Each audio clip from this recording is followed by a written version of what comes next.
Tourism expert Yusuf Mushtaq मौजूद हैं। 2015 में क्या हुआ जब नारान में तूफानी बर्फबारी हुई, वहाँ पर क्या हुआ था यूसुफ मुश्ताक की जुबानी जानते हैं। नारान के अंदर अनएक्सपेक्टेड स्नोफॉल हुई अक्टूबर के अंदर। नारान की जो एसोसिएशन थी होटल की, उन्होंने वहाँ पे ऐलानात करवाए जो लोग जिन जिन होटल्स में हैं वहीं रुक जाएं, इनसे कोई रेंट नहीं लिया जाएगा। ये जो हादसा हुआ है ना, इसके अंदर टूरिज्म मिनिस्ट्री भी उतनी ही जिम्मेदार है जितने बाकी इदारे हैं। उर्दू पॉइंट की वीडियोस देखने के लिए हमारा चैनल सब्सक्राइब कीजिए और बेल के आइकन पर क्लिक कीजिए ताकि आप हमारी तमाम आने वाली वीडियोस से बाखबर रह सकें। अस्सलाम वालेकुम नाजरीन, आप देख रहे हैं उर्दू पॉइंट और मैं हूं फ़र्रुख उड़ाइच। आपने मरी सानह के बाद मुख्तलिफ अफवाहें सुनी, ख़बरें सुनी, लेकिन मैं पाकिस्तान का मस्बत चेहरा आपके सामने पेश करने जा रहा हूं। मेरे साथ टूरिज़म एक्सपर्ट यूसुफ मुश्ताक मौजूद हैं। 2015-2017 ख़ास तौर पे 2015 में क्या हुआ जब नारान में तूफ़ानी बर्फबारी हुई, तो तब होटल मालकान ने 3 दिन एक्सटेंड कर दिए और किराया लेने से इनकार कर दिया, खाना भी मुफ्त दिया। वहाँ पर क्या हुआ था यूसुफ मुश्ताक की ज़ुबानी जानते हैं। शुगरा स्नोफॉल के अंदर सबसे ज़्यादा खूबसूरत जगह है, इसमें कोई शक नहीं है। और यहाँ की जीप राइड, यहाँ की ये जीप सफारी बहुत मज़े की होती है। बड़ी जो इंसिडेंट है उसमें उस हवाले से मैं तस्वीर का दूसरा रुख दिखाना चाह रहा हूँ कि नारान के अंदर मेरे साथ कोई 100+ टूरिस्ट थे और अनएक्सपेक्टेड स्नोफॉल हुई अक्टूबर के अंदर।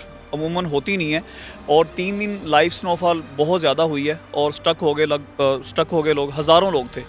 और वहाँ ये हुआ कि एक दिन के बाद नारान की जो एसोसिएशन थी होटल की, उन्होंने वहाँ पे ऐलानात करवाए मसाजिद के अंदर कि जो लोग जिन जिन होटल्स में हैं वहीं रुक जाएं, इनसे कोई रेंट नहीं लिया जाएगा और फूड जो है नॉर्मल प्राइस पे देंगे। और बहुत ज़्यादा अफवाहें उड़ी कि जी खाना ख़त्म हो रहा है, ऐसा कुछ नहीं हुआ। और जहाँ पे मसाइल बने भी हैं, लोगों ने फ्री खाना भी दिया और नॉर्मल प्राइस में चार्ज किया। ये यानी कि जितने लोग वहाँ पर मौजूद थे और उन्होंने कहा कि जितने दिन, फिर कितने दिन ठहरे आप लोग? 3 दिन हम स्टक रहे हैं जी।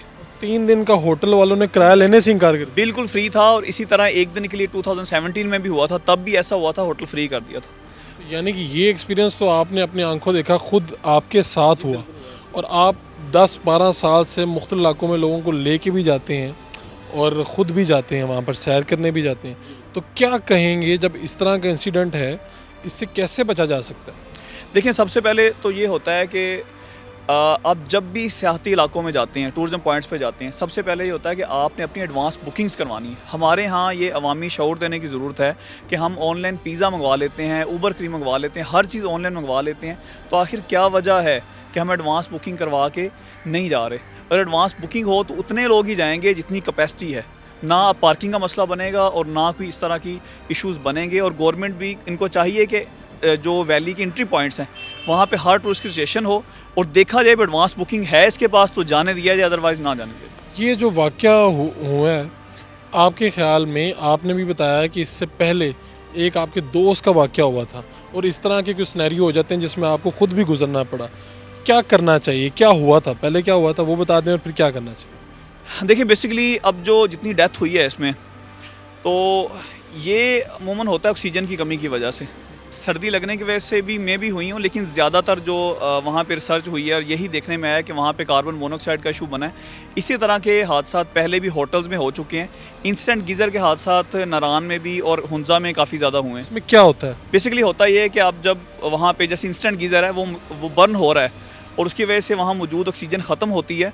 और ऑक्सीजन जब ख़त्म हो जाती है, लाइक आप खला के अंदर है, वॉशरूम में आप गए, आपने गर्म पानी इस्तेमाल करना है, सर्दियों वाला इलाका है, बर्फबारी हो रही है, वहाँ पे ये जो गीज़र है उसकी क्या वो खारिज कर रहा होता है कार्बन मोनोऑक्साइड? गीज़र जो है वो वहाँ से ऑक्सीजन जितनी भी है वो खींचता है और वहाँ कार्बन डाइऑक्साइड ज़्यादा हो जाती है। उस वक्त ये होता है कि आप बिल्कुल जागती आंखों से देखते हैं। मेरे साथ खुद भी हुआ, आखिरी टाइम मुझे फर्स्ट एड की वजह से बच गया मैं। क्या हुआ था?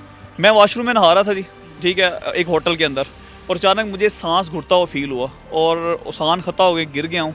तो अब वहाँ ये था कि मैं बोलना चाह रहा था, मैं बोल नहीं पा रहा था, मैं हाथ हिलाना चाह रहा था, हिला नहीं पा रहा था। और अचानक से वहाँ मेरा दोस्त था करीब में, उसे फ़ील हुआ है और थोड़ी सी अल्लाह ने हिम्मत दी, मैंने दरवाज़ा थोड़ा सा खोल लिया और इन टाइम मुझे ऑक्सीजन मिल गई और मुझे वहाँ पे फर्स्ट एड मिली, मैं बच गया।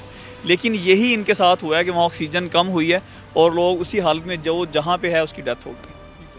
आप ये बताइए कि ये जो टूर ऑपरेटर हैं जो लेके जाते हैं, ये बाकायदा कहीं रजिस्टर्ड हैं, ये गवर्नमेंट को या किसी इदारे को बताते हैं कि हम ये सहूलियात भी देंगे या गाइड करते हैं?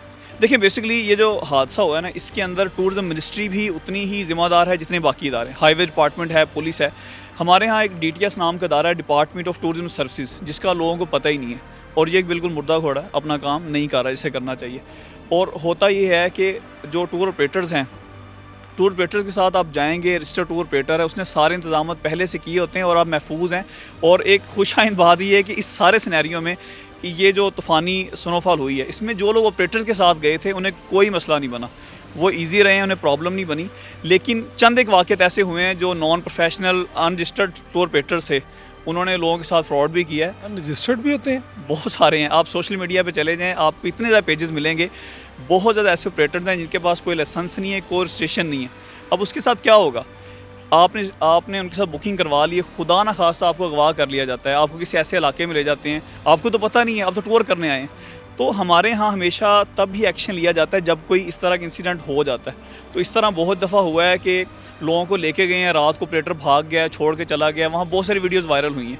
लेकिन जो मैं खदशे का इज़हार करूँ, खुदा ना खास्ता अगर किसी के साथ हो जाता है, अगवा हो जाते हैं, अगवा बर तवान हो जाता है, तो कौन जिम्मेदार होगा? बिल्कुल ठीक है। यूसुफ मुश्ताक, आपकी बड़ी अहम आपने तवज्जो दिलाई है कि जितने टूर ऑपरेटर्स हैं ये रजिस्टर्ड नहीं हैं और रजिस्टर्ड लोगों के साथ जाएं, प्लान करके जाएं और अपने जो एहतियाती तदाबीर हैं उनको इख्तियार करके जाएं ताकि इस तरह के हादसा से बचा जा सके। एडवांस बुकिंग लाजमी, ताकि ये हादसा दोबारा नुमा ना हो। अपने मेज़बान फ़ारूक उड़ाइच को इजाज़त दीजिए। अल्लाह निगहबान।